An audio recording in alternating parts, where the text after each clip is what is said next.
గనులు భూగర్భ వనరులు మరియు ఎక్సైజ్ శాఖ మంత్రి కొల్లు రవీంద్ర పత్తిపాడు ఎమ్మెల్యే వరపుల సత్యప్రభ రాజుతో కలిసి నియోజకవర్గంలో పర్యటించారు. ఏలేశ్వరం విచ్చేసిన మంత్రి కొల్లు రవీంద్రకి టీడీపీ నాయకులు బోదిరెడ్డి గోపి, అలమండ సత్యవతి, చెలమయ్య, మోది నారాయణ స్వామి ఘన స్వాగతం పలికారు. కాకినాడ జిల్లా ఏలేశ్వరం చైతన్య నగర్లో ఎయిమ్స్ ఫర్ సేవ సంస్థ సౌజన్యంతో దాతల సహకారంతో ₹1,20,00,000 వ్యయంతో నిర్మించిన స్వామి దయానంద సరస్వతి సేవా ఆశ్రమం నూతన భవనాన్ని మంత్రి కొల్లు రవీంద్ర ఎమ్మెల్యే సత్యప్రభతో కలిసి ప్రారంభించారు.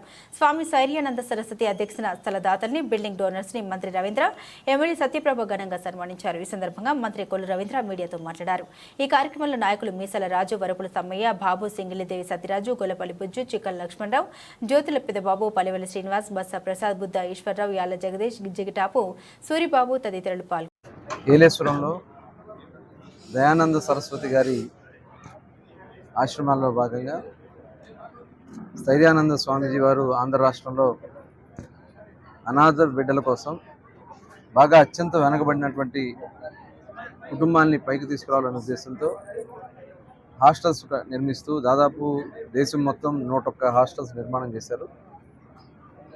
ఆంధ్ర రాష్ట్రంలో 13 జిల్లాల్లో కూడా 13 ఉమ్మడి జిల్లాల్లో 13 ఆశ్రమాన్ని హాస్టల్స్గా పెట్టి మరి ఈరోజు ఇక్కడ ఏలేశ్వరంలో దాదాపు ₹1,20,00,000 ఈరోజు ఇక్కడ భవనాన్ని నిర్మాణం చేసుకుని ప్రారంభించడం జరిగింది. ఈ కార్యక్రమానికి గౌరవ శాసనసభ్యులు పెద్దలు సత్యప్రభ గారు, అలాగే ఈ ప్రాంతంలో ఉన్నటువంటి నాయకులు, అలాగే దాతలు కూడా ఇక్కడ రావడం జరిగింది.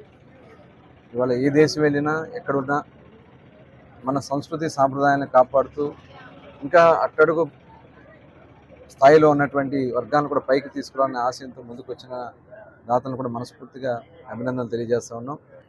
ఇవాళ రేషన్ బియ్యం కూడా అందరికీ సక్రమంగా అందాలి, పథకాలు అందాలనే విధంగా రాష్ట్ర ప్రభుత్వం ముందుకెళ్తుంది. స్కిల్ సెన్సెస్ ఒక పక్క మన వృత్తి నైపుణ్యాన్ని కూడా పెంపొందించుకోవడానికి స్కిల్ సెన్సెస్ కూడా చేసి మరి ఆ వర్గాల్లో ఉన్నటువంటి నైపుణ్యాన్ని కూడా ముందుకు తీసుకెళ్లాలనే ఆశయంతో స్కిల్ సెన్సెస్ చేస్తున్నారు. నిరుద్యోగ యువత గత ప్రభుత్వంలో చాలా యువత అంతా కూడా నిర్వీర్యం అయిపోయారు.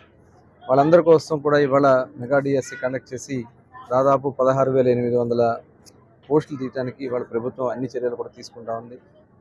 ఇవాళ చూస్తూ ఉన్నాం, గత ప్రభుత్వం చేసినటువంటి పాపాలు ఇప్పటికీ మనకి ఇబ్బందులు కలిగిస్తూనే ఉన్నాయి. అన్ని శాఖలు కూడా వాళ్ళు